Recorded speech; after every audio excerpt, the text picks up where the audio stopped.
Have you ever shared a bed with someone you love and felt completely alone?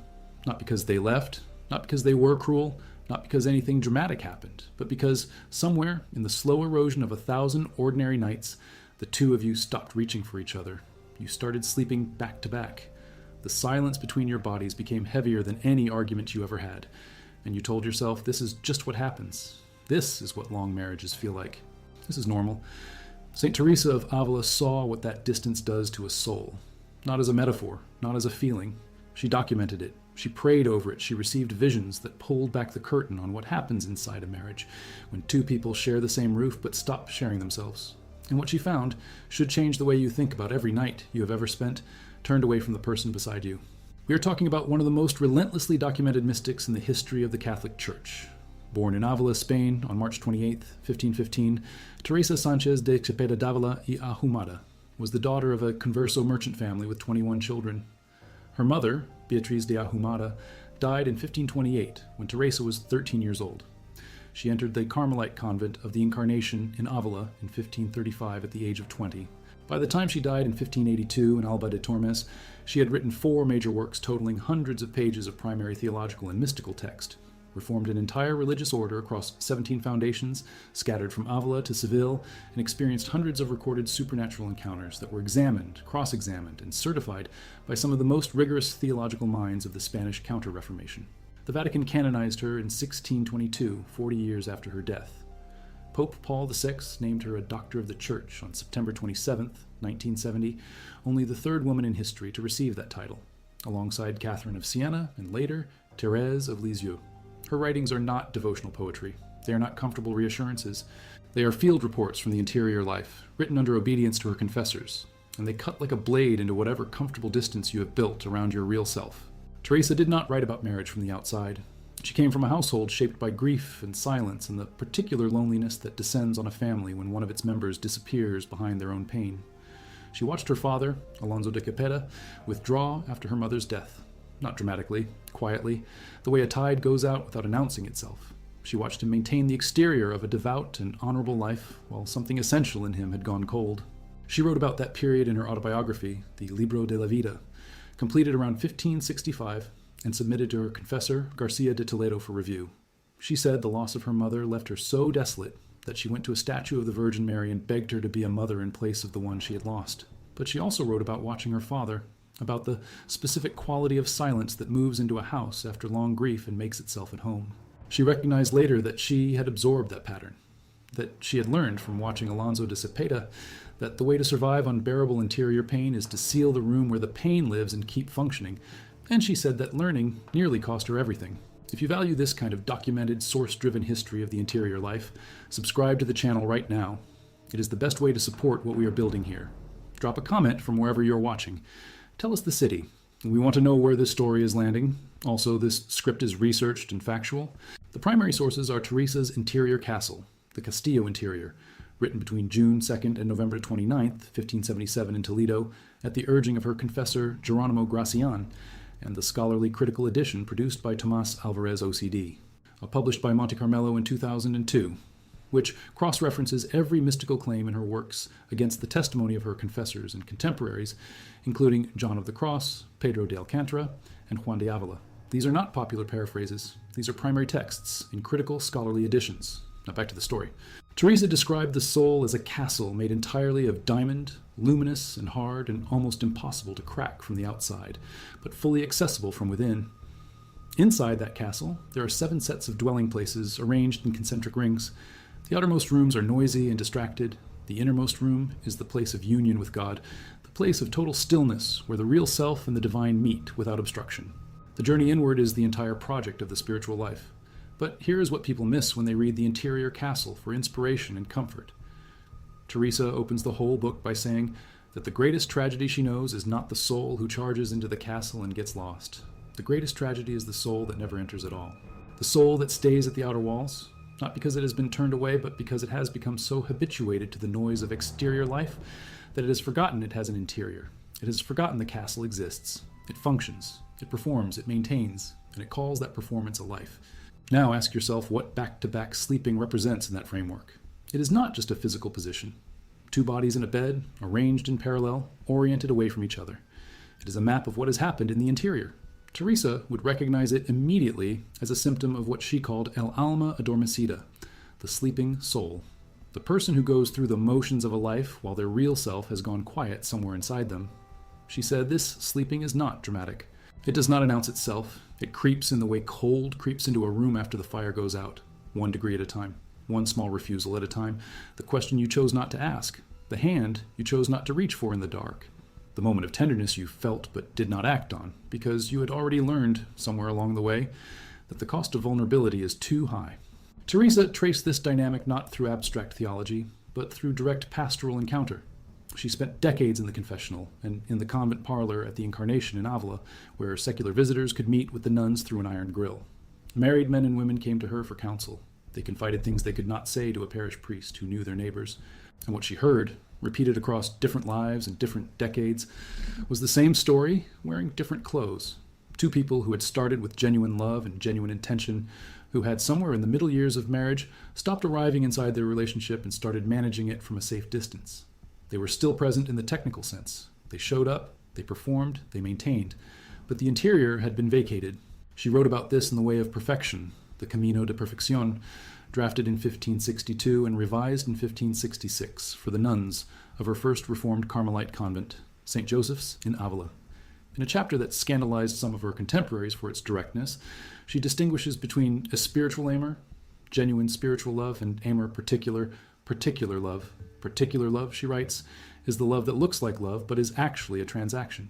It is the love that gives in order to receive, that is present in order to be filled, that attaches not to the other person's actual self, but to what the other person's presence does for one's own interior state. And she says this kind of love, which is far more common than anyone likes to admit, always eventually collapses under its own weight, because no human being can carry the weight of being another person's answer to everything. The moment they fail to provide what was unconsciously demanded of them, the disappointment arrives. And the disappointed person has a choice. Bring the disappointment into the open, name it honestly, grieve it together, and find a new and real footing. Or seal the room where the disappointment lives. Keep functioning, keep appearing, keep performing, and wait for things to somehow improve without the cost of being honest. Teresa said nearly everyone she ever counseled had chosen the second option at least once, and most of them had chosen it so many times that the sealed rooms had accumulated into walls. They were living in a house they had built out of avoided conversations, and they had stopped being able to find the door. Cold, still, sealed. Now let us get precise, because precision is where this gets uncomfortable.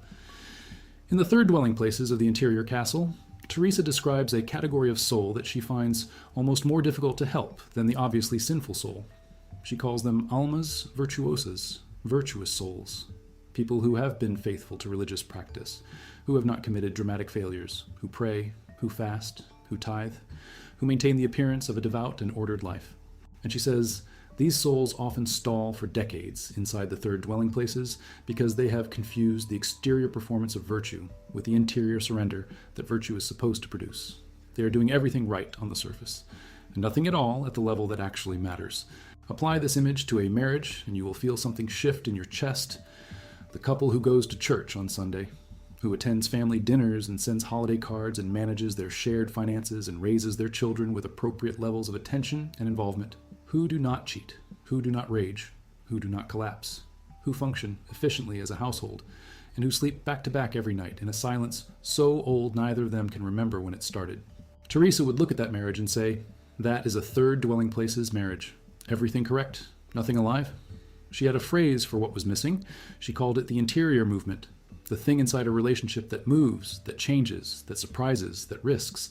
She said that wherever this movement stops, wherever both people have silently agreed to maintain rather than deepen, the soul begins to settle into a spiritual comfort zone that is actually a very comfortable prison. Everything familiar, nothing new, no exposure, no risk, no encounter with the parts of the other person you have not yet met. And in that stillness, something begins to die, not with drama, with silence. Teresa's closest theological collaborator was a man named Juan de Yepes Alvarez, known to history as John of the Cross, born on June 24th, 1542, in Fontiveros, a small town 30 miles from Avila. He met Teresa in 1567 in Medina del Campo, when he was 25 years old and she was 52, and the collaboration that followed reshaped Carmelite spirituality permanently. John's ascent of Mount Carmel, written around 1579, approaches the same interior territory Teresa mapped, but from the angle of theological purification rather than pastoral vision. And in his analysis of disordered natural affections, he says something that hits directly at the back-to-back marriage. He says that natural affections, including the love between spouses, become spiritually dangerous not when they are too strong, but when they become closed. When the love that was meant to be gift becomes need. When one or both people in a relationship begin to love not from fullness, but from hunger, not to offer themselves, but to fill a void in themselves. And he says a closed love system, one where nothing new enters because both people are too defended to let anything in, begins to suffocate both people with the very arms that were meant to embrace them. John saw it from the theological elevation. Teresa saw it from the pastoral ground. But they were describing the same phenomenon. Two people who have stopped being honest with each other and who are consequently unable to be honest with themselves. And Teresa adds the dimension that most people miss, which is that this dishonesty is not just relational, it is spiritual. A person who cannot be present to the person beside them cannot be fully present to God either. The same walls that keep the spouse at a comfortable distance keep the divine at a comfortable distance. The sealed room seals out everything that might require real arrival. Teresa's own life gave her a peculiar authority on this point. She never married. She entered religious life at 20 and lived it with full commitment for 47 years. But she knew from the inside what it felt like to live in the outer rooms of your own interior. She wrote with extraordinary and sometimes embarrassing honesty in the Libro de la Vida about a nearly 20-year period she calls the years of tibieza, lukewarmness, between 1535 and 1554. She was in the convent. She was performing her duties. She was praying with her mouth. But something in her was locked away from the prayer. She was, as she describes it, divided. Part of her was genuinely committed to the interior life. Part of her was still attached to the social warmth of the parlor at the Incarnation, to the conversations and friendships and validation that came from the visitors who gathered there. She was living in two places at once, and she was miserable in both. She says that during those years she would enter the chapel for prayer and feel nothing. Absolute interior silence of the wrong kind. The silence not of peace, but of emptiness. And she would stay anyway because she had no other framework. But she also admits that she often found reasons not to pray at all. She writes about herself with the kind of honesty that most writers pull back from at the last second. She had become so accustomed to her interior misery that she could no longer see it as misery. She had named it normalcy. She had labeled the numbness as temperament and kept moving. That exact sentence, that process of normalizing the interior freeze, is what a marriage in slow collapse sounds like from the inside. Teresa's interior castle describes the passage through the fifth dwelling places as the prayer of union, the first moment of sustained direct contact between the real self and the living God that goes beyond effort and enters something Teresa compares to a silkworm spinning its cocoon and then dissolving inside it. The image is violent and precise, and she chose it deliberately. The silkworm, she says, works hard. It builds the cocoon out of everything it has. And then it has to die inside what it built in order to emerge as something new. The old form cannot survive the transformation. It has to actually end, not be improved, not be expanded, not be made more comfortable. It has to stop being what it was so that something entirely new can begin. This is the image she would offer a couple standing at the threshold of real intimacy. The performance of who you have decided to be in this marriage has to end. The role of the patient one, or the efficient one, or the one who never needs anything, has to actually dissolve. Not be managed better. Dissolved. And what emerges on the other side of that dissolution is something neither person has met yet, because it has never been allowed to exist. The real self of the other person. The actual person you married, beneath the architecture of survival they built while you were busy building your own. Most couples approach that threshold and step back. The stepping back is understandable. It is genuinely terrifying to be that exposed. To say, this is who I actually am, this is what I actually feel, this is what I have been sealed away from for years, without knowing how it will be received. Teresa says the stepping back is precisely what creates the deepening distance. Every retreat from real presence deposits one more layer of silence between two people. And after enough layers, you have a bed where two people sleep back to back and call it a life. Teresa's spiritual testimonies, the Cuentas de Conciencia, are a collection of 65 accounts written directly to her confessors between 1560 and 1581, preserved in the Carmelite archives in Rome, and published in critical scholarly form by the Order of Discalced Carmelites in Rome in 1980. In Spiritual Testimony 31, written in 1571 while Teresa was stationed at the Incarnation as its newly appointed prioress, she describes a locution, an interior word she heard during prayer, in which she was made to understand the interior state of a soul she was interceding for. She does not name the person. She never names her subjects. But she describes the soul as having been sealed not by a single catastrophic act, but by what she calls the accumulated weight of unexpressed interior life. The person had carried their genuine feelings, their genuine needs, their genuine disappointments, alone and in silence, for so long that the carrying had become their identity. They no longer knew how to put the weight down because they had built their entire self-understanding around the fact of bearing it. And the weight had sealed them off from grace, not through any dramatic refusal, but through a long, sustained refusal of the small kind. The daily choice not to speak the true sentence. The daily choice to manage rather than to arrive. Teresa writes that what she received in prayer during that intercession was a single word she was instructed to bring to the person. The word was regressa, return, not return to the past, not return to who you were before the disappointment. Return to the interior. Come back to the place in yourself where you are still alive and still moving and still capable of being surprised by the person in front of you. Return to the room you sealed because sealing it felt safer than opening it. The door is still there. The room is still there. You have not lost it. You have just stopped going in. Now let us go even deeper into the specific sources. In the critical Latin edition of Teresa's Cuentas de Conciencia, examined and annotated by Tomás Alvarez and published through Monte Carmelo in 2002, there's a passage in account 44 where Teresa describes a specific contemplative experience she had while interceding for a married couple she knew in Salamanca. She does not identify them, but she describes seeing, in what she calls a vision of understanding, an imaginative vision of the intellectual kind that she carefully distinguishes from dreams or hallucinations throughout all of her works, the interior landscape of the wife's soul. She describes it as a room that has been sealed from the inside, not locked against external invasion, sealed against internal arrival. The woman had entered her marriage with genuine hope. She had expected the relationship to answer something in her. When it could not, when no human relationship ever can answer the deepest hunger of the soul, she had quietly sealed the room where the hunger lived rather than bringing it honestly to God or to her husband. And she had sealed it so long ago that she had forgotten the hunger was there. She had mistaken the numbness for contentment. She had told herself she was at peace. She was, Teresa writes with no cruelty and complete clarity, asleep inside her own interior, functional and absent at the same time. Teresa writes that she wept after that vision, not for the woman's damnation. She does not indicate any final judgment. She wept because she recognized the posture. She had worn it herself for 19 years. The sealed room, the unlived interior, the performance of a life, while the real self waited behind a door nobody was opening. And she writes that what she was moved to pray for in that moment was not the woman's correction or her improvement or even her repentance in the formal sense. It was the woman's honesty, one true sentence, just one, the kind of sentence that opens a sealed room not because it solves everything, but because it refuses to pretend the room is not there. Teresa's confessor, Pedro Ibáñez, a Dominican theologian who examined her mystical experiences in the 1550s, initially concluded in a written report produced in 1557 that her visions could not be from God because they were too consoling. He believed genuine divine communication would produce more fear and less peace. Teresa responded to his objection not by withdrawing, but by documenting it carefully and continuing to submit to examination while maintaining her interior position. She obeyed the examination. She did not erase herself to satisfy the examiner. And that combination, deference without self-erasure, obedience without self-silence, is precisely what she taught the married men and women who sought her counsel. You can be gentle and still be clear. You can be respectful and still be present. You can honor the relationship and still bring the true sentence into it. The mistake that turns a marriage cold is not conflict. It is the long, slow decision to make yourself smaller in order to avoid the cost of being fully seen. And once you have made that decision enough times, the smallness becomes your permanent size. You forget you were ever larger. You forget there was a person inside you who once reached in the dark without knowing whether a hand would meet theirs. Teresa's way of perfection contains a chapter on self-knowledge that she considered more foundational than any devotional practice, more foundational than any theological study.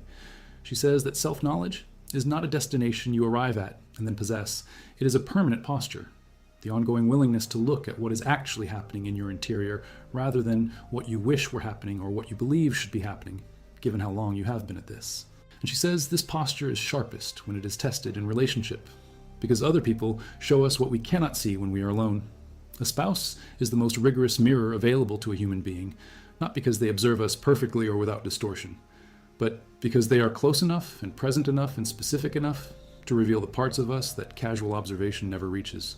The back-to-back posture, the turned body, the widening quiet. These are not just symptoms of a marriage in trouble. They are, in Teresa's framework, spiritual data. They are the exterior signs of an interior condition in both people simultaneously. And the tragedy she identifies is not that the condition exists. The condition is human. The tragedy is that both people in the bed have agreed, without ever saying it out loud, not to name it, not to open the room, not to bring one true sentence into the silence and let it land wherever it lands. In 1582, in a small room inside the Carmelite convent in Alba de Tormes, situated 21 kilometers from Salamanca, Teresa of Avila died on October 4th at approximately 9 o'clock in the evening. She was 67 years old and had been ill for months with a hemorrhage that her biographers traced to the exhausting journey she had made to Alba in September of that year. Her last recorded words, given in the testimony of Sister Ana de San Bartolome, who held her in her arms throughout the final hours, were drawn from Psalm 50 and spoken in Latin. A contrite and humble heart, O God, you will not despise. She died fully present, in the arms of one of her daughters in faith, arrived, not performing, not managing, arrived. The silkworm did not stay in the cocoon. If you are still watching this far in, you already know what kind of content this is. Subscribe.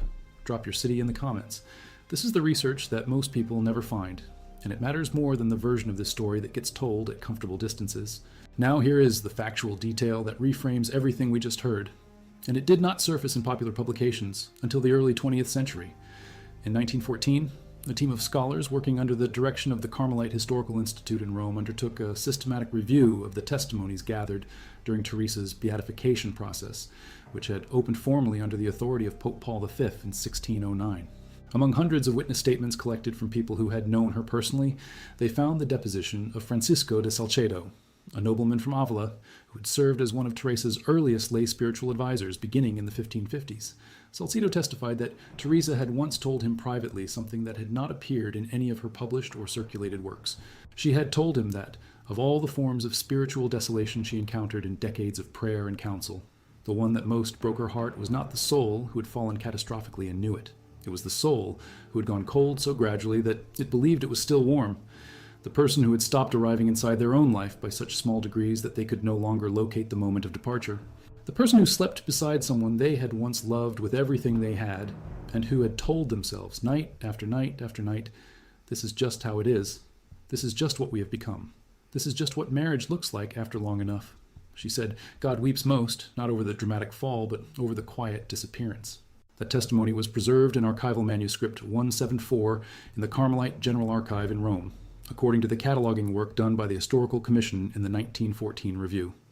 It was never incorporated into the popular editions of Teresa's life, because the editors of the early 20th century found it too pastoral, too particular, too difficult to frame for a general audience without the full context of her mystical framework. It sat untouched in that archive for 300 years before scholars thought to look for it. 300 years of people reading the polished Teresa, the doctor of the church, the foundress of convents, the brilliant writer, and missing the Teresa who wept over the bed where two people slept, turned away from each other, and called that survival. The bed had been there the whole time. Two bodies, two backs. The space between them as quiet as a breath held for so long the lungs have forgotten why they were holding it. And somewhere inside that silence, a soul had been waiting for the one true sentence that might open the sealed room. Not the perfect sentence, not the brave sentence, not the sentence that fixes everything, just the true one. Teresa saw it. She documented it with more precision and more honesty than anyone around her was entirely comfortable with. And she left behind 400 years of evidence that the distance is real, the room is real, the door is still there, and the choice to open it is made or refused every single night in every single bed where two people who once reached for each other have learned to sleep facing away. That is the coldest fact in this entire story. Not the vision, not the theology, not the documentary record. The choice made every night, in silence, by people who have forgotten that the silence was once a choice at all. But let us go back to something Teresa wrote that almost no one discusses when they talk about her teaching on marriage. Because there is a moment in the interior castle, specifically in the 6th dwelling places, where she describes what happens to a soul that has been through long interior drought and then suddenly receives a touch of divine consolation after years of nothing. She says the soul is almost unable to receive it, not because the consolation is too small, because the soul has spent so long in the desert that it has reorganized itself around the absence. It has built its entire interior architecture around the fact of not being touched. And when the touch arrives, the soul flinches. It does not know how to open. The receiving muscles have atrophied. The capacity for arrival has been so long unused that the arrival itself has become frightening. Read that again in the context of a marriage. Read that again for the couple who has spent 5 years, 10 years, 15 years in parallel silence.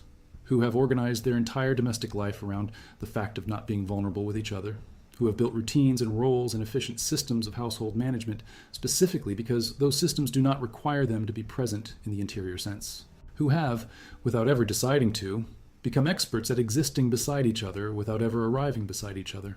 And then one evening something shifts. One person says something real, or reaches across the distance in the dark, or asks the question that has not been asked in years, and the other person flinches, not because they do not want the arrival, but because the receiving muscles have atrophied. Because the capacity for being reached has been so long unexercised that being reached has become its own kind of threat. Teresa says this flinch is not a final answer. She says it is a symptom of the drought, not a verdict on the soul. And she says the response to the flinch is not withdrawal, it is patience. The patience that comes not from having no needs of your own, but from understanding that the person in front of you is not refusing you. They are afraid of what they are being offered, because what they are being offered is real. And real things, after long enough in the desert, feel dangerous before they feel like water. She documented this dynamic most fully in what she called the locutions, interior words she received during prayer that she cataloged in her spiritual testimonies written across the final 2 decades of her life. In Testimony 47, written in 1574 while she was in Segovia overseeing the foundation of a new convent there, she describes a communication she received concerning the nature of divine patience with souls that have gone cold. She writes that she was shown, in terms she cannot fully translate into language, that God does not look at the coldness as a judgment of the soul's destination. He looks at it as a description of the soul's current location. And the two things, she writes, are very different. Where you are is not the same as where you are going. Where you are is not the same as who you are. It is simply where you are, right now, at this moment, in this condition, with this history. And the question is not how you arrived here. The question is whether you are willing to take one step that is not in the direction you have been going. One step, not a transformation, not a redemption arc, not the dramatic moment where everything changes in the space of a single conversation. One step, one true sentence into the silence, one hand extended in the dark without knowing whether it will find another hand or empty air. Teresa said, this is the spiritual posture available to anyone at any moment, regardless of how long the frost has been in place. The frost does not have to be permanent just because it has been present for a long time. Duration is not destiny. She knew this from her own 19 years of interior drought. She knew it from the women who came to the grill at the incarnation and confessed in whispers that they had not felt anything real in their marriages for years. She knew it from the men who came to her reformed convents, asking for her prayers and admitting, without quite saying it directly, that they were strangers in their own homes. She heard it from every angle and in every variation. And her response was always the same in substance, even when the specific words changed. You have not lost the capacity. You have not been permanently altered by the coldness. The room is sealed, not destroyed. The door is there. And you know where it is. You have always known where it is. You have simply been choosing not to open it because you have convinced yourself that the cost of opening it is higher than the cost of staying outside. Teresa's analysis of the cost calculus is devastating in its precision. She writes in The Way of Perfection that most souls are not kept from the deeper interior by their sins. They are kept from it by their calculations, by the careful, continuous, largely unconscious arithmetic they run on every potential moment of genuine exposure. Is this safe? Will I be received? Can I trust the outcome? And because the answer to all 3 questions is never absolutely certain, because genuine arrival is by definition a risk that cannot be fully hedged, most people choose the outer room. Most people choose the managed distance. Most people choose the back-to-back posture in the bed of their own interior, because the turned back at least cannot be rejected. The turned back is already its own protection. She says God finds this heartbreaking, not in the sense of cosmic disappointment with the human project, in the sense of a parent watching a child refuse to come in from the cold because the child has decided that the door will not open, even though the door has never actually been tried. The child stands outside in the frost and shivers and performs self-sufficiency and calls it maturity, and the parent watches from inside and waits. And the waiting, Teresa says, is not passive. It is the most active form of love available to someone who cannot force the door open from the other side. Because the door, as she insists throughout the entire interior castle, opens from within. It is always open from within. That is not a limitation. That is the design. The interior life is not a place that can be invaded. It can only be entered by the person who lives there. God waits at the center of the castle for the soul to make its own way through the rooms. And the spouse waits, consciously or not, for the same thing, for the person beside them to decide to arrive. Here is the last piece of documented historical evidence that most people in this conversation will never find, and it changes the frame of everything Teresa wrote about interior life and marriage in one concrete detail.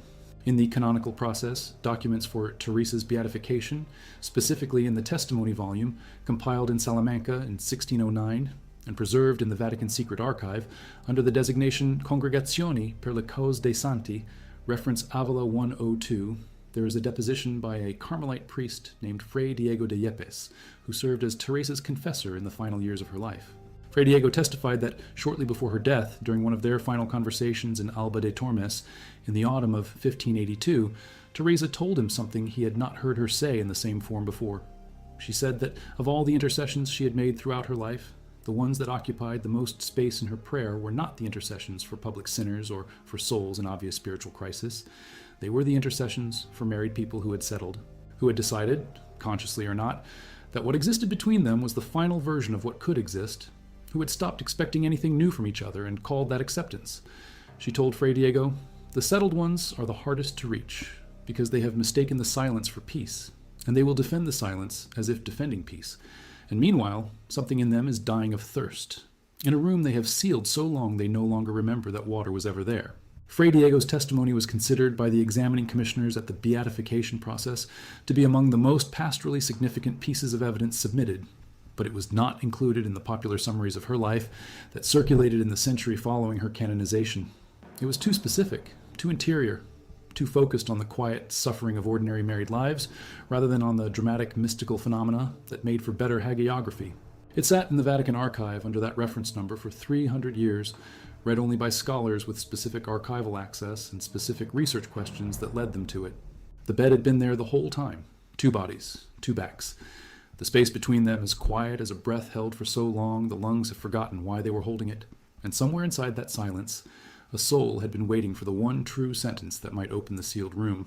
Not the perfect sentence, not the brave sentence, not the sentence that fixes everything, just the true one. Teresa saw it.